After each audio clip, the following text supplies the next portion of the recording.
This is the hope that stem cells provide. Regenerating damaged cells could help us rebuild ourselves from the inside out.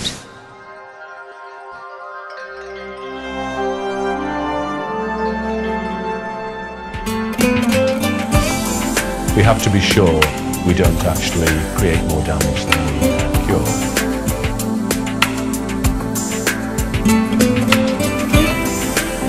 It may take 10 years or more for adult stem cell treatments to go through clinical trials in the West and be deemed safe for human use.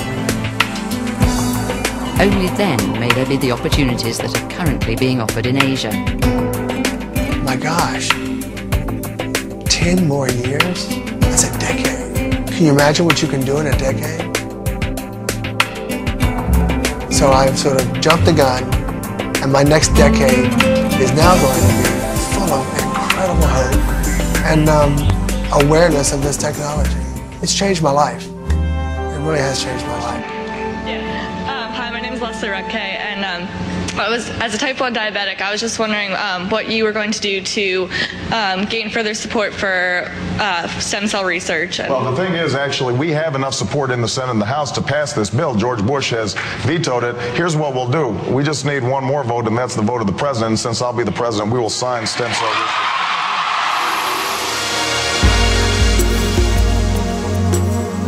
I'll take travel up my leg and up through my trunk. The first things I noticed after my second injection were that my hands got really warm. Just my hands. They got really warm. It was almost as if like they were growing. It was a strange feeling.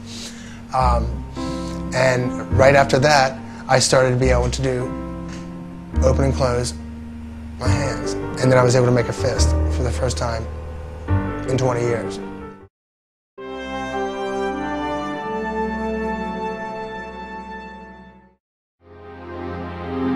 On the tiny island republic of Singapore, stem cell science is also driving the biotech boom. The government-built Biopolis is home to some of the biggest names in the biomed business.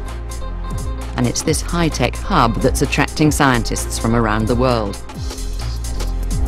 Dr. Alan Coleman, the scientist renowned for cloning Dolly the sheep, has relocated to Singapore, where he is now pursuing embryonic stem cell research. Researchers should be pursuing all these options simultaneously because there are advantages to embryonic stem cells. There are also major advantages to using adult stem cells. One of the great advantages of working with embryonic stem cells essentially is they go on forever. Embryonic stem cells emerge in the first 7 days of the embryo's development. They have the power to divide and become all the cells of the human body. However, removing the whole of the inner cell mass from an embryo means it no longer has the potential to become a human being. And this is why embryonic stem cell research has become the subject of moral debate.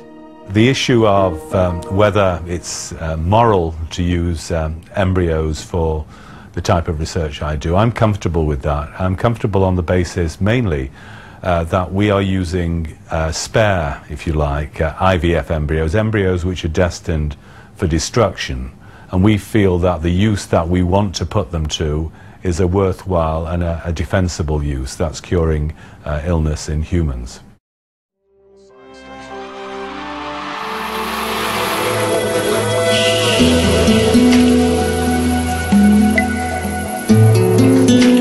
Stem cells are the master cells, the primitive building blocks that divide and multiply to become all the cells in our body.